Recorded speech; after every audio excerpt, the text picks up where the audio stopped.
Hello and welcome. Along the northern edge of Africa, where the Mediterranean meets a flat and ancient shore, there is a city that hums with memory. Salt air drifts in from the sea. The voices of many languages blend in the streets. And somewhere beneath the weight of centuries, buried in the dust of empire after empire, lies the ghost of something extraordinary. A library. Not just any library, but perhaps the most ambitious collection of human knowledge the ancient world ever produced. For a long time, Alexandria was a meeting place. Ships came from Greece and Rome, from Phoenicia and Arabia, from India, and the kingdoms deep inside Africa. They carried spices and grain, silk and silver, and sometimes something far more valuable than any of those things. They carried ideas, written on papyrus scrolls, copied by careful hands, sealed in clay jars and wooden crates. Knowledge from every corner of the known world made its way to this quiet city by the sea, and here the Ptolemies built something that still captures the imagination, the Library of Alexandria. Beside it stood the Mausoleum, a great house of scholarship and research, where some of the finest minds of the ancient world lived, debated, and worked. Together, they were a symbol of something deeply human, the desire to gather everything, to hold all of it in one place, to understand the world by collecting its voices. But then it was gone, or so the story goes. The question that draws us here on this quiet night is a strange and haunting one. How does a treasure like that disappear? How does the ancient world lose its greatest library? You may have heard an answer before. A dramatic fire, a single catastrophic night, flames consuming everything at once. The truth, as is so often the case with history, is far more interesting and far more complicated than that. The story of the Library of Alexandria is not a single event. It is a long and gradual unravelling, shaped by centuries of change, by war and politics, by shifting religions and fading empires, by neglect as much as violence. It is a story that asks us to sit with uncertainty and to resist the pull of simple explanations. So let us travel slowly back, past the Roman emperors and the early Christians, past Caesar and Cleopatra, past the scholars who mapped the heavens and measured the earth, all the way to the beginning, to a young king standing on an empty shoreline, imagining something that had never existed before. Settle in. There is no hurry here. The ancient world opened slowly, like the pages of a very old book. He was 25 years old when he arrived in Egypt, not yet a legend, though well on his way to becoming one. Alexander of Macedon had already swept through Persia, already toppled one of the greatest empires the ancient world had ever seen, and now he stood at the edge of the Nile Delta, looking out toward the sea, with the particular restlessness of a man who could not stop imagining what did not yet exist. The year was 331 BCE. Egypt had surrendered to him, almost without a fight. The Persian rulers who had controlled it for decades were not loved there, and Alexander was welcomed by many Egyptians as something closer to a liberator than a conqueror. The priests honoured him. The oracle at Siwa, deep in the western desert, reportedly declared him a son of a god. He took the title of pharaoh, and then, before moving on to finish his campaign against Persia, he paused on the Mediterranean coast and did something that speaks to the quality of his imagination. He chose a place for a city. The site was not empty exactly. There was a small settlement there, a fishing village called Rakotis, tucked between the sea and a shallow lake just inland. But what Alexander saw was something more than what was already there. He saw possibility, a narrow strip of land with the Mediterranean to the north and Lake Mareotis to the south, positioned near the westernmost mouth of the Nile Delta. It was sheltered from the worst of the sea winds by a long island just offshore, an island called Pharos, which would one day give its name to a lighthouse so tall and so bright that sailors could see it from miles out to sea. Alexander sketched the outline of his city himself, or so the ancient sources tell us. Using grain instead of chalk, because chalk was not at hand. The birds came and ate the grain almost immediately, which his advisers took as a bad omen. Alexander apparently took it as a sign that the city would feed the world. He had a gift for interpreting events in his own favour. Then he left, and he never came back. Alexander died in Babylon 8 years later, in 323 BCE, still only 32 years old. He had never seen Alexandria as a city. He had only seen it as an idea, a shape traced in grain on a strip of Mediterranean shoreline. What was built there in the decades that followed was the work of other men, and of one in particular. Ptolemy was one of Alexander's generals, a trusted companion from their years of campaigning together. When Alexander died without a clear heir, the empire fractured. His generals divided it among themselves, and Egypt fell to Ptolemy. He was shrewd, patient, and possessed of a very different temperament than his former king. Where Alexander burned with the desire to conquer, Ptolemy understood the slower art of building, and what he chose to build in Alexandria was extraordinary. He moved the capital of Egypt there from Memphis. He brought Alexander's body back from the east, encased it in a golden sarcophagus, and placed it in a magnificent tomb at the heart of the new city. It was a deliberate act of myth-making. By possessing the body of the great conqueror, Ptolemy was declaring something to the ancient world. He was saying that Alexandria was the rightful heir to everything Alexander had imagined. That power and legitimacy now lived here, on this narrow strip of land between the sea and the lake. The city he built was unlike anything else in that part of the world. It was a Greek city in an Egyptian land, planned on a grid of broad intersecting streets in the Hellenistic fashion. The main boulevard, the Canopic Way, was said to be wide enough for several chariots to ride abreast, lined with colonnades and gardens and the facades of magnificent buildings. There was a royal quarter near the harbour, palaces and temples clustered together, designed to impress visitors arriving by sea with an immediate sense of wealth and power. A causeway connected the shore to the island of Pharos, creating two large harbours instead of one, making Alexandria one of the finest ports in the Mediterranean world. And it worked. Ships came, trade flowed, the city grew. Egypt was wealthy in ways that mattered enormously to the ancient world. Its grain-fed cities across the Mediterranean, its papyrus, harvested from the marshes of the Nile Delta, was the primary writing material of the ancient world, the very substance on which knowledge was recorded. By controlling Egypt and building Alexandria as its port, the Ptolemies placed themselves at the centre of networks that reached in every direction. To Greece and Rome in the north and west, to the kingdoms of Persia and the trade routes reaching toward India in the east, to the deep interior of Africa in the south. But Ptolemy and his successors wanted something more than commercial power. They wanted Alexandria to be not just rich but important, not just a trading post but a cultural capital. The ancient world had seen powerful cities before. It had seen wealthy ones. What the Ptolemies were reaching for was something slightly different. They wanted Alexandria to be the place where the finest minds gathered, where the greatest works were collected, where knowledge itself seemed to concentrate. This ambition was not entirely selfless. A dynasty that patronized learning and attracted scholars was a dynasty that projected prestige. When poets and philosophers and scientists came to Alexandria, they brought with them the admiration of the educated world. The Ptolemies understood that cultural glory was a form of political power, that to be the rulers of the greatest library in the world was to be seen as the heirs of something civilizing and grand. It placed them above ordinary kings. It suggested they were stewards of something larger than themselves. And so Alexandria became a magnet. Jews came, and their community grew so large that the scriptures were eventually translated into Greek right there in the city, a work known as the Septuagint.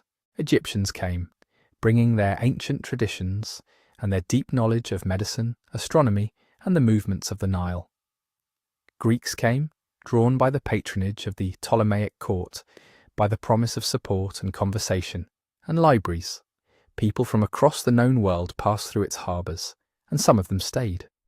The city breathed in this mixture of cultures and languages and ways of understanding the world. It was cosmopolitan in the way that only a few places in history have truly been. Not just tolerant of difference, but shaped by it, changed by the constant flow of ideas arriving from every direction. The great intellectual institutions that would define Alexandria's legacy did not arise in spite of this diversity. They arose because of it. The Ptolemies had created the conditions for something remarkable. A city built on trade but hungry for meaning. A royal family generous with money and genuinely interested in ideas. A population drawn from across the world, carrying with them the accumulated wisdom of many different civilizations. And a harbour that kept bringing more. It would take another generation or two for the library itself to take shape. But the foundations were already there, in the broad streets and the royal quarter, in the grain ships and the papyrus trade, in the deliberate ambition of a dynasty that wanted the world to look toward this narrow strip of land and see the future of civilization looking back. The young king who sketched his city in grain could not have known exactly what would grow there, but he had chosen the place, and the place, as it turned out, was very nearly perfect. The ambition to build a library did not arrive fully formed. It grew, as most grand ideas do, from a combination of genuine curiosity and very practical calculation. The Ptolemies were intelligent rulers, and intelligent rulers in the ancient world understood something that is easy to overlook from a distance. Knowledge was not separate from power. It was a form of power, perhaps one of the most durable forms available. Ptolemy I, the general who had claimed Egypt after Alexander's death, was a man who read. He had written a history of Alexander's campaigns, now lost to us, that was considered one of the more reliable accounts of that extraordinary life. He was not simply a soldier who happened to end up in charge of a wealthy kingdom. He was someone who took ideas seriously, who understood their weight. And when he began to think about what Alexandria could become, books were part of the vision from the beginning. The reasoning behind it was layered. At the surface there was the straightforward prestige of possession. To own the great texts of the ancient world, the works of the poets and philosophers and historians who had shaped Greek civilization, was to announce something about the kind of ruler you were. It said that you were not merely rich, not merely powerful, in the blunt military sense, but that you were a guardian of something that educated people across the Mediterranean recognized as precious. Other Hellenistic kingdoms understood this too, and the competition between them was real. The kings of Pergamon, in what is now Western Turkey, would eventually build their own magnificent library, and the rivalry between Alexandria and Pergamon over books and scholars became one of the quiet rivalries of the Hellenistic age. The Ptolemies responded to this competition the way they responded to most challenges, with more resources and more determination. But the motives ran deeper than competition. There was a genuine intellectual project at the heart of what Ptolemy and his son, Ptolemy II, were attempting. The Greek-speaking world had by then accumulated centuries of writing across an enormous range of subjects.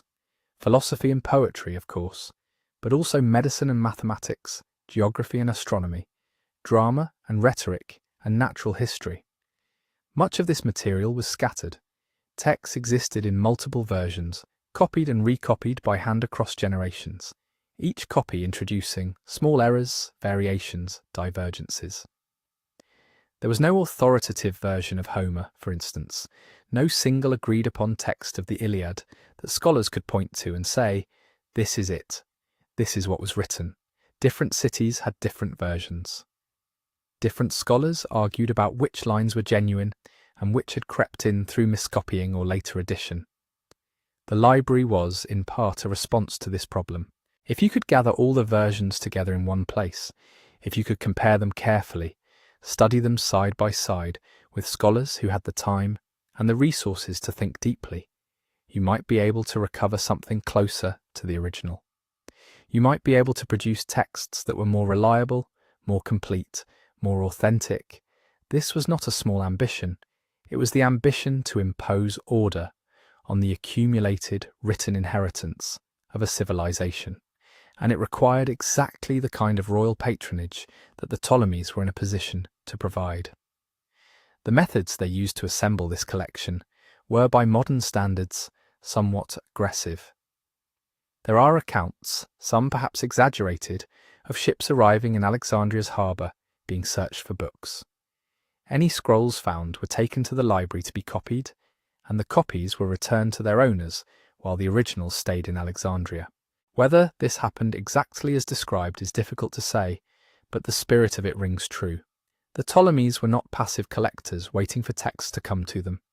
They sent agents across the Mediterranean and into the Near East with instructions to acquire whatever they could find. They purchased collections.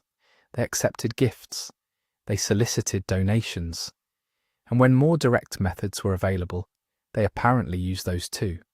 They also collected beyond the boundaries of the Greek world.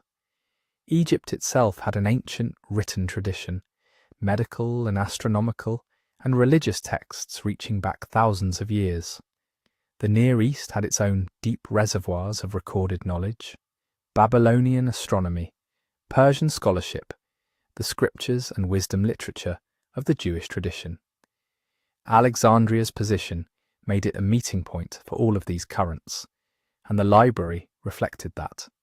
It was not simply a collection of Greek texts. It was an attempt to gather the written knowledge of the known world into a single place, to make Alexandria the location where, if you wanted to understand anything that had been written down by any civilization with which the Greeks had contact, you could come and find it. This was an extraordinary thing to attempt. No institution before it had reached so deliberately across cultural and linguistic boundaries in the act of collection. The library was, in this sense, more than a political statement or a royal vanity project. It was an expression of a particular idea about what knowledge was and where it lived. Not in any one tradition, not in any one language or civilization, but spread across the world, waiting to be gathered, compared, translated, understood. The rulers who set this in motion may have been thinking partly about prestige and partly about power, but in reaching for both, they created something that outlasted their calculations. They created a place where the act of gathering knowledge became, over generations, an intellectual habit, a way of approaching the world with curiosity and method and an open hand. That institution, once it began to take shape, became something neither fully anticipated. It became the Mausion, the library, the great experiment at the edge of the sea. To understand what the library actually was, you have to set aside the image of a single great building filled with shelves. The reality was both more ordinary and more remarkable than that picture suggests. The library was part of a larger institution called the Mausion, a word that means, simply, the House of the Muses. It was a scholarly community, funded and protected by the Crown, where learned people were given the resources to think, to read, to argue, and to write, without the pressure of having to earn a living in any ordinary sense. The Ptolemies paid for their food, their lodging, their access to texts. In return, the scholars produced work, taught, debated, and added to the collective project of understanding that the institution existed to serve. This arrangement was unusual in the ancient world, where most intellectual life happened in less stable circumstances. A philosopher might attract students who paid him directly. A poet might depend on the generosity of wealthy patrons who could withdraw their support at any moment. A doctor or mathematician might teach in whatever space was available, hoping enough people found value in the work to sustain it. The Mausion changed this model. It made scholarship into something closer to a profession, with an institution behind it, resources attached to it, and a continuity that could survive the death or departure of any individual. The complex likely included gardens and walkways, spaces where scholars could gather informally to discuss ideas in the older Greek manner. There were dining rooms where members ate together, continuing their conversations over meals. There were lecture spaces, areas for individual study, and workshops where the practical work of copying and preparing scrolls could be done. The library itself, as a collection of texts, was housed within or very near this complex, the material foundation on which everything else depended. The scrolls were stored in specialized rooms, organized with a care that reflected how seriously the institution took the problem of making a large collection usable. Each scroll was a rolled sheet of papyrus, relatively fragile, vulnerable to moisture and insects, and the ordinary damage of being handled repeatedly. They were kept in labelled containers, sometimes ceramic jars, sometimes wooden cases, arranged in ways that allowed scholars to locate a particular text without having to search blindly through an enormous mass of material. The institution employed people whose specific task was the physical care and organisation of this collection, a job that combined something like librarianship with something like archival work. Copies were made constantly. Texts arrived in versions that differed from one another in small or large ways, and skilled scribes would produce clean copies, carefully prepared for study and storage. This copying was not mechanical work. It required literacy, attention, and judgment. A scribe who encountered a word that made no sense had to decide whether it was a copying error from an earlier manuscript or whether the original author had simply used an unusual term. These decisions accumulated over time, and the quality of the texts the library preserved depended on the quality of the people doing this work. The scholars themselves came from across the Greek-speaking world: poets and grammarians, geographers and mathematicians, physicians and astronomers, editors and critics. They arrived with different skills and different interests, and the institution was large enough to contain all of them. Some were principally researchers, working through existing texts to understand them more deeply. Others were producing original work of their own. Some moved between these activities, using the resources of the collection to inform their own writing. One of the most lasting practical achievements of this community was a work called the Pinarches, created by a scholar named Callimachus, who was among the most important figures associated with the library. The Pinarches, which means simply tablets or lists, was an attempt to catalogue the entire collection, not just to list the scrolls, but to organise them meaningfully, to sort them by subject and by author, to note which works were genuine and which had been misattributed, to identify different versions of the same text and explain their relationships. It was, in effect, the first systematic attempt to create a bibliography of the known literary world, and it ran to 120 scrolls of its own. The challenge this represented is difficult to fully appreciate. When you do not know what you have, you cannot use it. A collection of hundreds of thousands of scrolls without organisation is simply an overwhelming physical mass. The Pinarches transformed the library from a storehouse into something navigable, something a scholar could approach with a specific question and actually find an answer to. It was an act of intellectual infrastructure, unglamorous in comparison to the original poems and philosophical treatises it catalogued, but essential to the functioning of everything else. Day by day, the life of the institution had a quieter texture.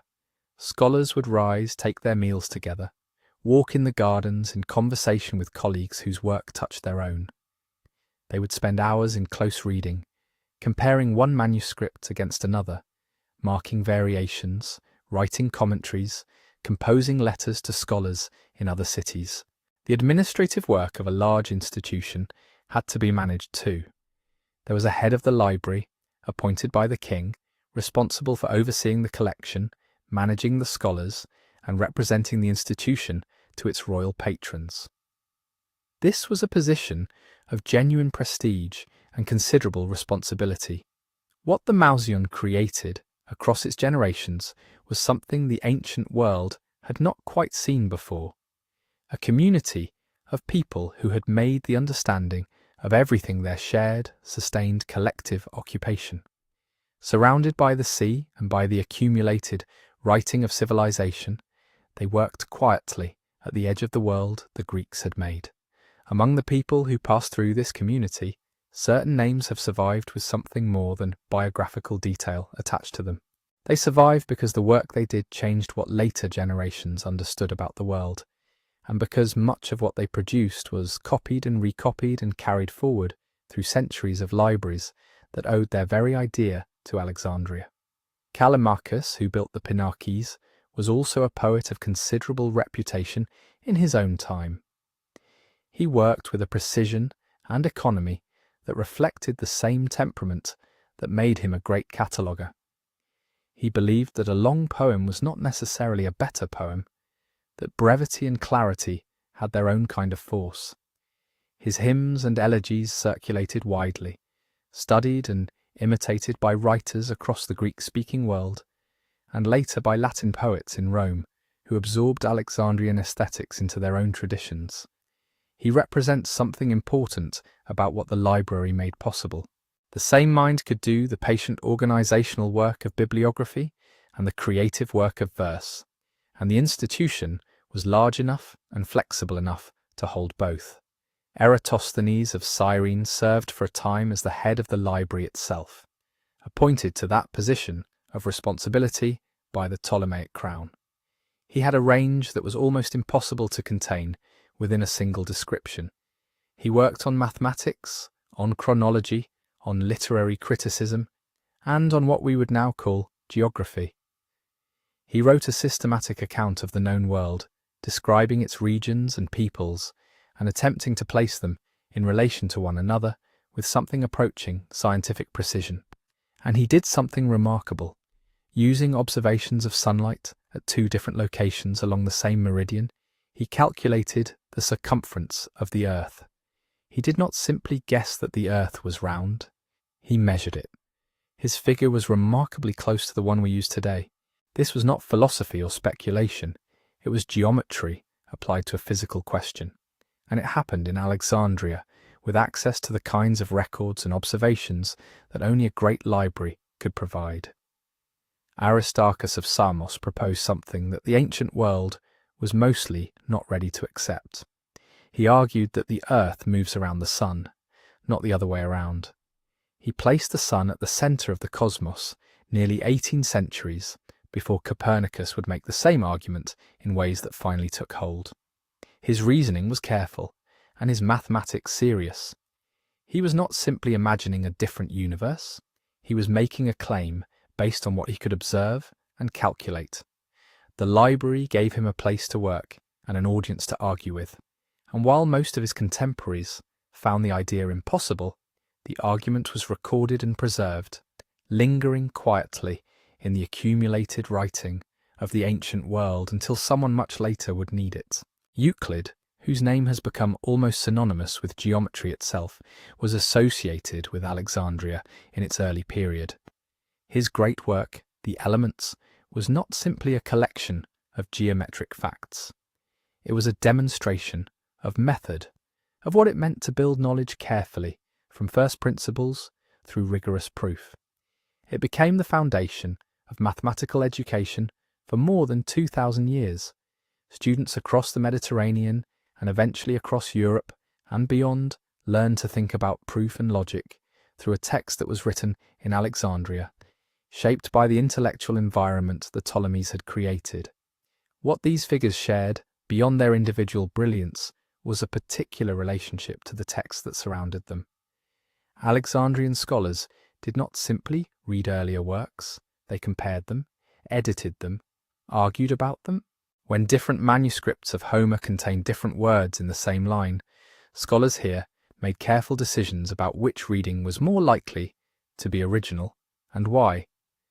They produced editions with annotations, explaining their choices, marking where they were uncertain. This practice of textual criticism, of treating a written text as something that could be studied and improved through careful comparison, rather than simply accepted as it was, became foundational to how educated people across the Mediterranean world approached written knowledge. The influence of this scholarship spread outward in ways that were partly invisible. The editions of Homer and Hesiod and the Greek playwrights that were prepared in Alexandria became the standard texts copied and used elsewhere. When a teacher in Rome or Athens or Antioch taught poetry or philosophy, they were often working from texts that had been shaped by Alexandrian editors. The commentaries produced here travelled with the texts they explained. The methods of analysis developed here became the methods that educated people understood as simply the right way to approach a difficult question. What the library offered, finally, was not just storage. It was a place where knowledge was actively made, remade, tested, and extended. The scrolls on the shelves were not monuments, they were materials. The scholars who worked among them used them the way a craftsman uses tools, not to preserve what had already been done, but to do something new. The mathematics went further. The geography became more precise. The editing of old poems led to new understandings of language and history, and the way meaning moves across time. There is something quietly extraordinary in the image of these people working at the edge of the ancient world, surrounded by the sea and by the accumulated thought of generations they had never met. They were doing what scholars have always done, reading carefully, arguing carefully, trying to understand a little more than had been understood before. The library gave them the conditions to do it at a scale and with a continuity that had never before been possible. What filled those shelves is a question that historians approach with a particular kind of care, because the honest answer requires holding two things at the same time. There is what we can reasonably infer, and there is what we cannot know. The library was vast, and most of what it contained is gone, and the loss is enormous in ways that are difficult to fully measure, precisely because we cannot see clearly what is missing. The texts that have survived from the ancient world are not a random sample. They are, in many ways, a curated accident. The works that came through were those that scribes found worth copying across successive centuries, that teachers found useful, that later libraries thought important enough to keep. Homer survived because Homer was always central to Greek education. Euclid survived because his geometry remained useful. Certain philosophers and playwrights were copied and recopied because they fit into traditions that remained alive. But for every work that was preserved, there were many more that were not, and the question of what those lost works contained is one that historians can only approach indirectly. The library almost certainly held the full range of what the educated ancient world considered knowledge. There would have been literature in abundance, not just the famous poets whose names are still taught, but the vast middle ground of verse and prose that was produced and read and circulated in the Greek-speaking world. Comedies that did not survive, epics that later ages found less interesting than the Iliad, histories written by people whose very names are now uncertain. The surviving work of a writer like Sappho is fragmentary almost to the point of heartbreak. A few complete poems and many pieces, and Alexandria almost certainly held her collected works intact. What was there, and what is now simply absent, cannot be recovered by inference alone. In science and medicine, the loss is perhaps the most tangled to think about. Works of natural philosophy, of early astronomy, of anatomy and pharmacology would have accumulated over centuries of investigation. Some of these fed directly into later traditions. Galen, the great physician of the Roman period, drew on earlier medical writing that had been gathered and discussed in Alexandria. But how much earlier medical writing existed that never entered any surviving tradition? How many detailed observations of plants and diseases and surgical techniques were written down, stored, consulted, and then lost without ever being copied elsewhere? The gap between what we have and what once existed is not filled with famous masterworks. It is filled with what might be called the working literature of knowledge, the texts that practitioners used, that teachers assigned, that students annotated and argued over. Lost commentaries deserve particular attention here. The scholars of Alexandria produced detailed explanatory texts on the works they studied, and these commentaries were not simply summaries. They preserved context, alternative readings, information about authorship and transmission that the original texts did not contain. When a commentary on a lost work is itself lost, what disappears with it is not just explanation, but a whole layer of understanding that would have allowed later readers to situate the work in its time and meaning.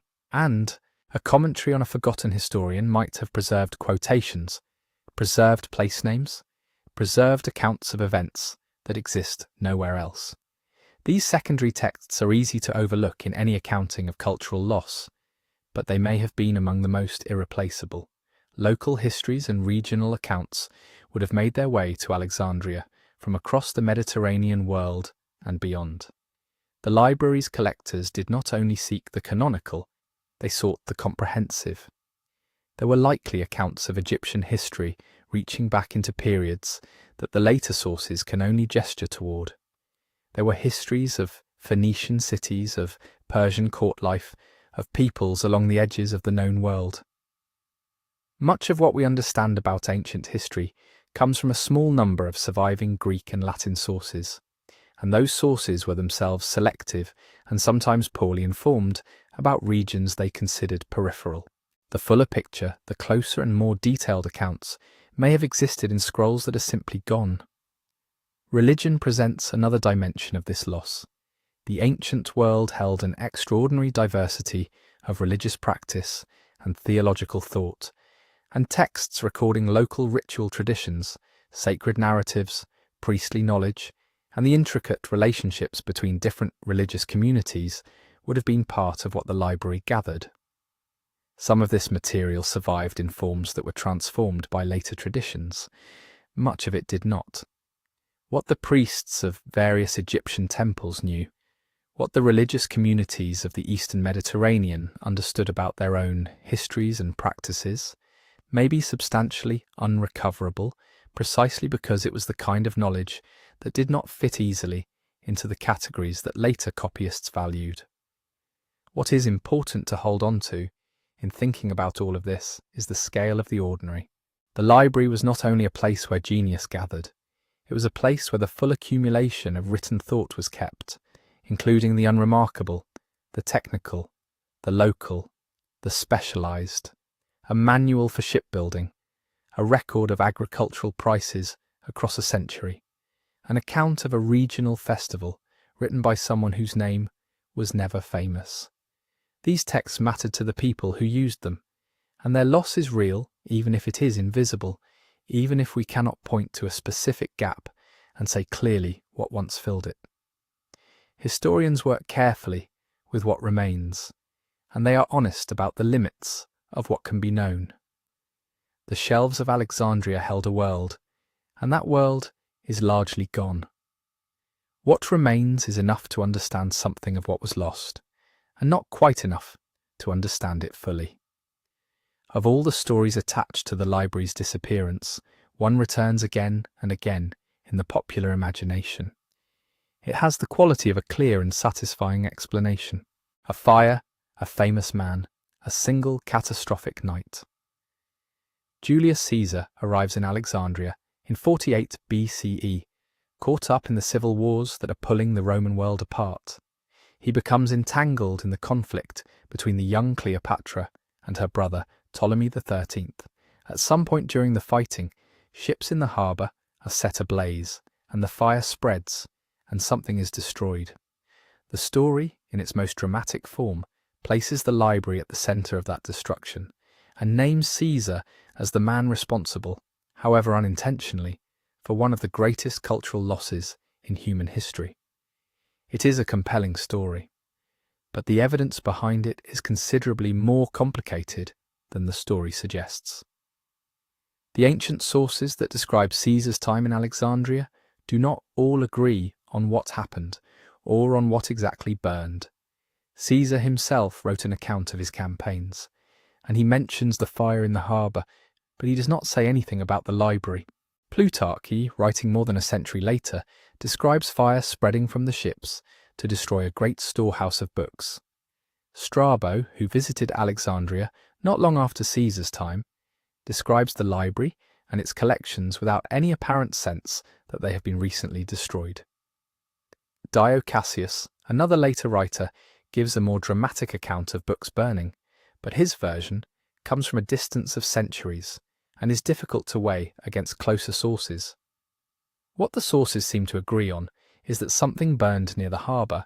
Where they diverge is on the question of what that something was. The most plausible reading of the evidence, as historians have worked through it carefully, is that what burned was not the main library itself, but rather a warehouse or storage area near the docks. Alexandria was a centre of the book trade, as well as a centre of scholarship, and the harbour district would have held large quantities of books, waiting to be exported, imported, or moved.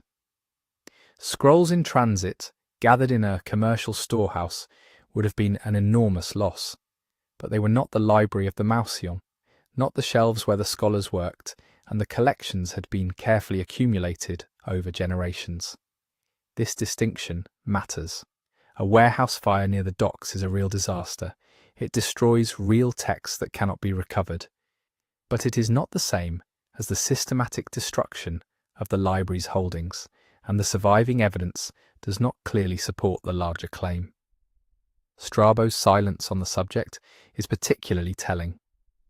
He was an educated and careful observer who spent time in Alexandria and wrote about what he found there. If the library had recently been gutted by fire, it would be strange for him not to mention it, strange for him to describe the intellectual life of the city without noting such a loss. His silence does not prove that nothing burned, but it does make the picture considerably more uncertain. What the Caesar episode does reveal is something about how people have wanted to understand the library's disappearance. A single dramatic event caused by a single identifiable figure in a single memorable moment is a satisfying shape for a story. It allows blame to be assigned. It compresses a complicated and slow process of loss into something that can be narrated quickly and felt immediately. When later writers and readers reached for an explanation, the harbour fire and the famous name of Caesar were already present in the sources, and it was easy to expand them to make the warehouse into the library and the accidental fire into the defining catastrophe. This is a very human thing to do. The gradual erosion of an institution across centuries of changing circumstances does not have the same narrative force as a fire in the night, but it may be considerably closer to the truth. The library almost certainly did not end in a single moment. It accumulated damage and neglect across a long span of time through many different causes, and the Caesar fire, whatever exactly it destroyed, was at most one episode in a much longer story. It is worth sitting with the uncertainty here, rather than resolving it too quickly. The sources are fragmentary and often late.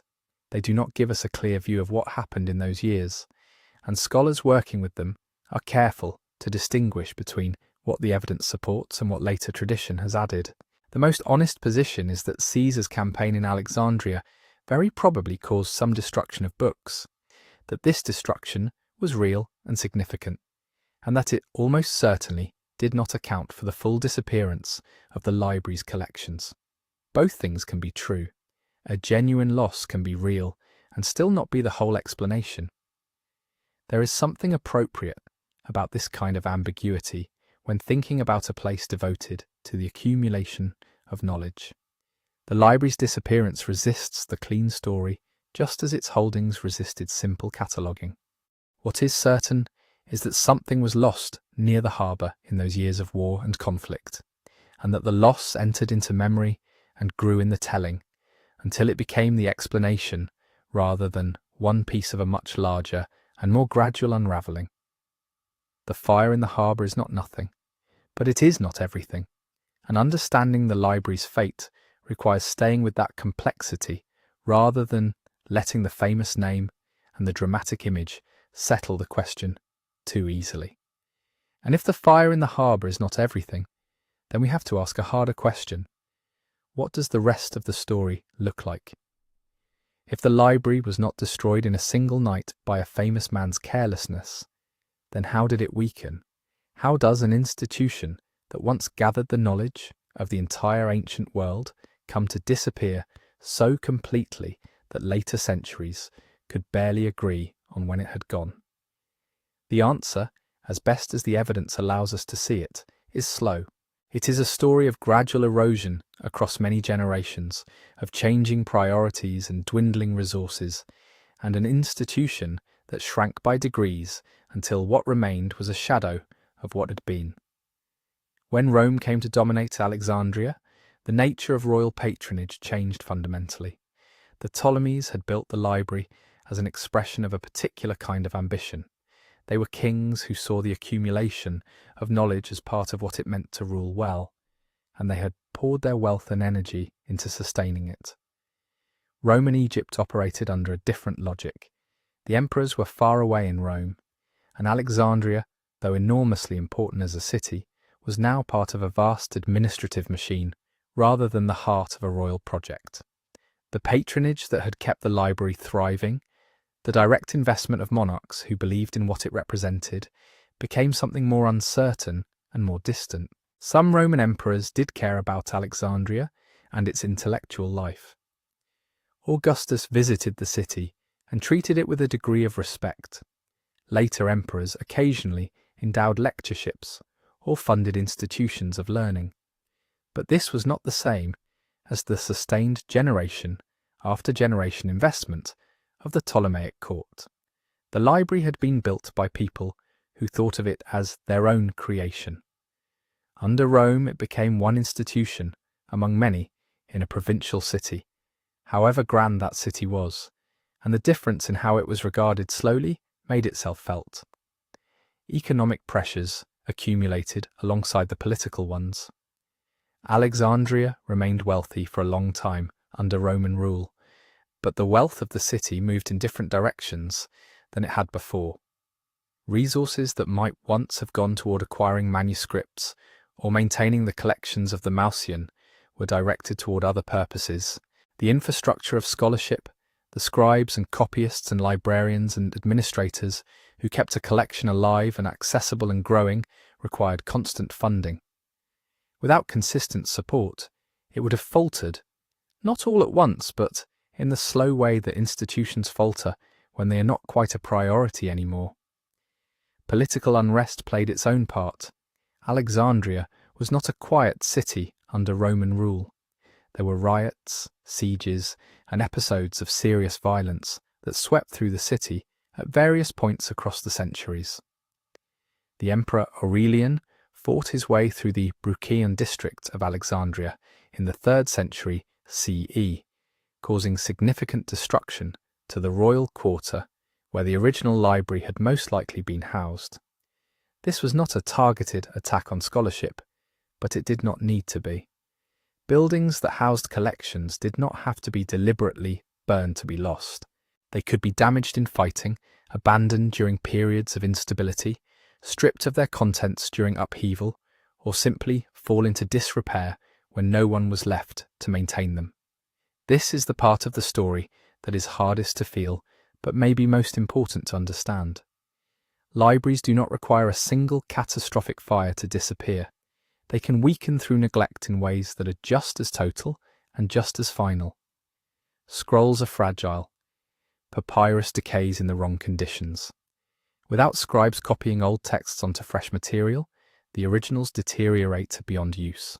Without curators who know what is there and how to find it, a collection loses coherence and becomes inaccessible even when it is physically present. Without funding, acquisitions stop, staff leave, and the living intellectual community that gives a library its purpose slowly dissolves. The institution that Strabo described in the early years of Roman rule was probably already somewhat diminished from its peak. The institution that existed 2 centuries after that was probably smaller still. And at some point along that long slope of gradual reduction, what had been the greatest library in the ancient world became something much more modest, a remnant of itself, perhaps still present in some form, but no longer the place it had once been. This kind of decline does not fit easily into a story with a clear ending. There is no single moment at which the library became the former library. The transformation was too gradual and too uneven for that. Some collections may have been moved or dispersed. Some texts may have been copied and preserved elsewhere as the original institution shrank. The knowledge contained in the library's shelves did not necessarily disappear all at once. It thinned and scattered, survived in fragments here and there, and left behind only the faintest traces of what had once been systematically gathered together. The scattered nature of the evidence itself reflects this. We have references to the library from various points across the centuries, but they do not all describe the same thing, and they do not tell a coherent story of a single institution persisting unchanged until a final catastrophe. What they describe, if we read them carefully, looks more like a long diminishment, punctuated by specific episodes of damage and loss, but shaped above all by the quieter forces of neglect and underfunding, and a world that was gradually moving in different directions than the one that had created the library in the first place. The fire in the harbour was real. The violence of Aurelian's siege was real.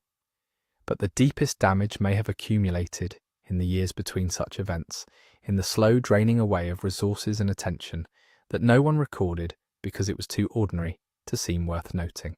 And then there is a different kind of change, one that came not through neglect or the slow withdrawal of funding, but through something more charged and more visible. As the Roman Empire itself was transformed by Christianity in the 4th century, Alexandria became one of the places where the Old World and the New World met with particular intensity. The city had always been a place of competing ideas, a place where Greek philosophy and Egyptian religion and Jewish thought and dozens of other traditions had lived alongside one another in close and sometimes uneasy proximity. But the rise of Christianity as an official and eventually dominant faith introduced a new kind of pressure, one that reshaped not just private belief, but public institutions, public buildings, and the way communities remembered their own past. Alexandria's Christian community had been present for centuries by this point. The city had a long tradition of Christian scholarship, and some of the most sophisticated theological thinking in the early church had come from Alexandrian writers who had absorbed the philosophical inheritance of the city and woven it into their faith. Christianity in Alexandria was not a simple thing, and it was not opposed in any straightforward way to learning or to the life of the mind. But by the late 4th century, the political situation had shifted dramatically. The Emperor Theodosius moved decisively against pagan worship across the empire, and in Alexandria this translated into a period of real violence between Christian and pagan communities. At the centre of that violence stood a building called the Serapeum. It was one of the great temples of the ancient world, dedicated to Serapis, the god whose cult had been deliberately created by Ptolemy I as a unifying presence for his mixed Greek and Egyptian population. The Serapeum sat on a raised platform in the southwestern part of the city, an imposing complex of colonnades and shrines that had become one of the spiritual anchors of Alexandrian pagan life. And over the centuries, it had also become associated with scholarship. Ancient sources suggest that it housed a collection of books, often described as an annex or daughter collection, connected to the broader intellectual tradition that the Ptolemies had established. The exact relationship between whatever books were kept at the Serapeum and the original royal library is difficult to determine. The accounts are not precise, and the scale of any collection there remains unclear, but the association existed, and it would have lasting consequences for how later generations understood what happened next. In 391 CE, following a period of escalating tension between the city's Christian and pagan communities, a Christian mob attacked and destroyed the Serapeum. The event is described in several ancient sources, and it was clearly dramatic. The temple complex was torn down, its statues broken, its spaces desecrated and repurposed. The bishop Theophilus presided over the Christian community at the time, and the destruction appears to have had both popular momentum and official tolerance behind it, even if the precise sequence of events is disputed. What had been one of the most magnificent pagan sanctuaries in the eastern Mediterranean was effectively dismantled, and here the question of books enters the story again. If there was a collection of texts at the Serapeum, what happened to it when the temple was destroyed? Some later writers assumed that this was the moment when Alexandria's great library finally perished. The destruction of the Serapeum became, in certain tellings, the catastrophic ending that the library's story seemed to require. But the evidence for this is thin. The sources that describe the destruction of the Serapeum do not, in the main, describe the burning of a great library alongside it. They describe the destruction of a temple. The books, if there were significant numbers of them there, are not clearly accounted for in what survives. This matters because it's easy to layer one story on top of another, to take the well-attested destruction of a famous building and attach to it the fate of a collection that may or may not have been there in any significant form. By 391, the long decline already described had been underway for generations. Whatever books had once made Alexandria's scholarly world extraordinary had been thinning and scattering across that whole long period. The Serapeum's destruction was a real loss, a violent and deliberate erasure of one of the city's ancient institutions. But it is not clear that it was also the moment when a surviving great library disappeared. That version of events carries more narrative weight than the evidence will quite bear. What the destruction of the Serapeum does represent, clearly and powerfully, is the reshaping of Alexandrian public life by religious conflict. The pagan scholarly tradition that had flourished in and around such spaces was now under real pressure. The communities that had sustained certain kinds of learning, the philosophers who gathered around the memory of the old institutions, were finding their place in the city more precarious. This did not end scholarship in Alexandria. The city continued to be a place of significant intellectual activity well into the following centuries, but the texture of that activity changed. Some traditions were pushed to the margins. Some kinds of knowledge became associated with the wrong religion, the wrong allegiance, the wrong past. Memory itself was reshaped by these conflicts. What the old library had been, what it had contained, what had been lost and when, became questions that different communities answered differently, shaping the answers to fit their own understanding of what Alexandria's story meant. And that reshaping of memory is part of what makes the library so difficult to see clearly even now. And so, because the true story is long and complicated and refuses to resolve into a single moment, other stories were invented to replace it. That is not an unusual thing. It is in some ways a very human thing. The mind prefers a clear ending. It prefers a villain, a date, a fire you can name and point to. The gradual thinning of a collection across centuries, the slow withdrawal of patronage, the attrition of indifference and disorder and changing priorities. These do not make for the kind of story that travels easily across time. A conqueror with a torch does. The most famous of these invented endings involves the Arab conquest of Egypt in the 7th century. The story, as it is often told, goes something like this. When the Arab general Amr ibn al-As took Alexandria in 641 CE, he wrote to the Caliph Umar to ask what should be done with the great library he had found. The Caliph replied that if the books agreed with the Quran, they were unnecessary, and if they disagreed, they were dangerous.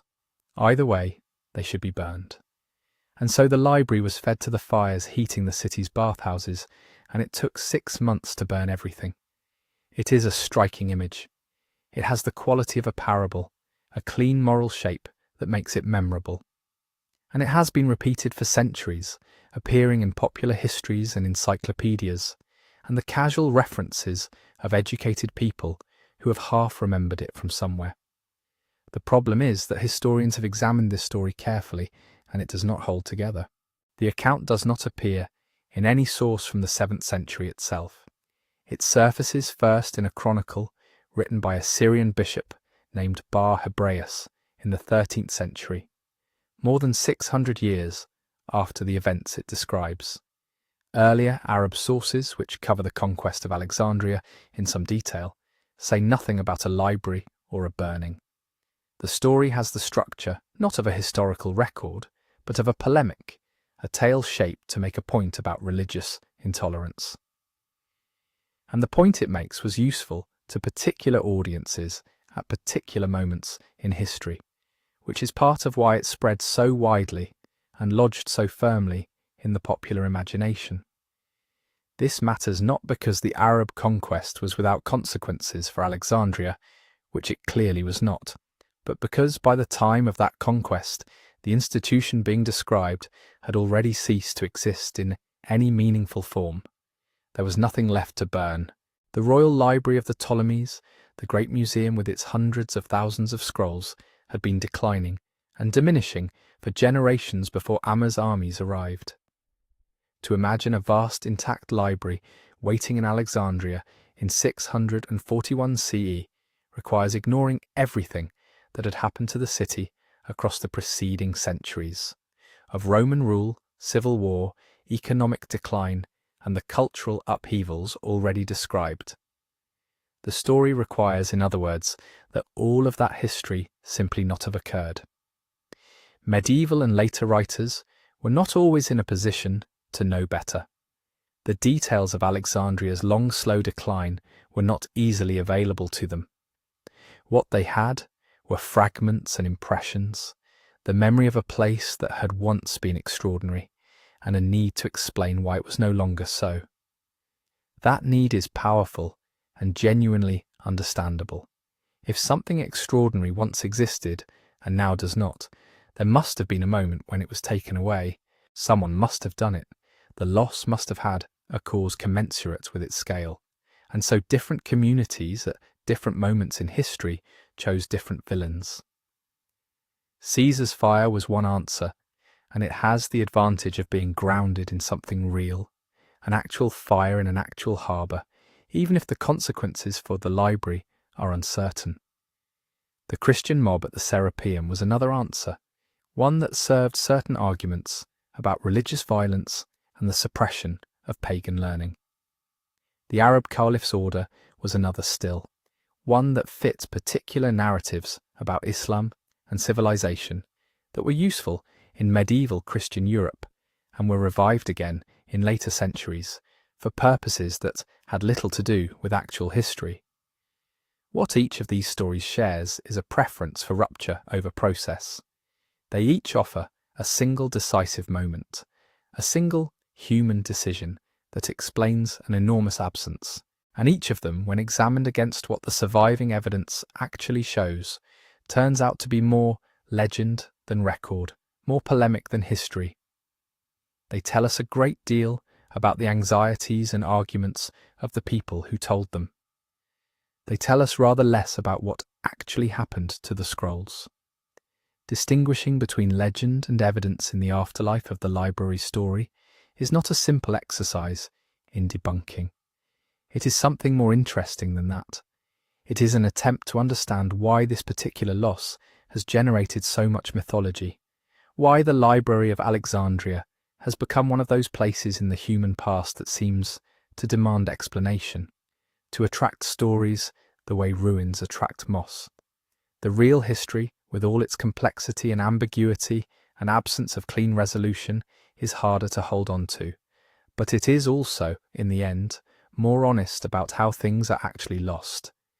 Not in a single catastrophe, not by a single hand, but slowly and through the accumulated weight of time and through all the ordinary ways that what was once considered precious becomes, generation by generation, simply gone.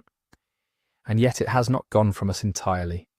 Something remains, though not in the form the Ptolemies imagined when they first began gathering the wisdom of the world into that long colonnaded building by the harbour. What remains is the idea of it, the memory of a place where human knowledge was treated as something worth collecting, worth protecting, worth passing carefully from one generation to the next. That idea has never quite left us.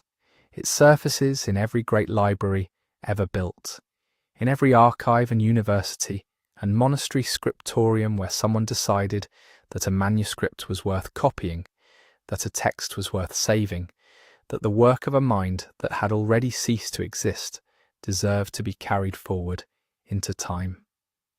The Library of Alexandria did not invent that impulse, but it expressed it at a scale and with an ambition that has never entirely faded from the imagination of those who came after.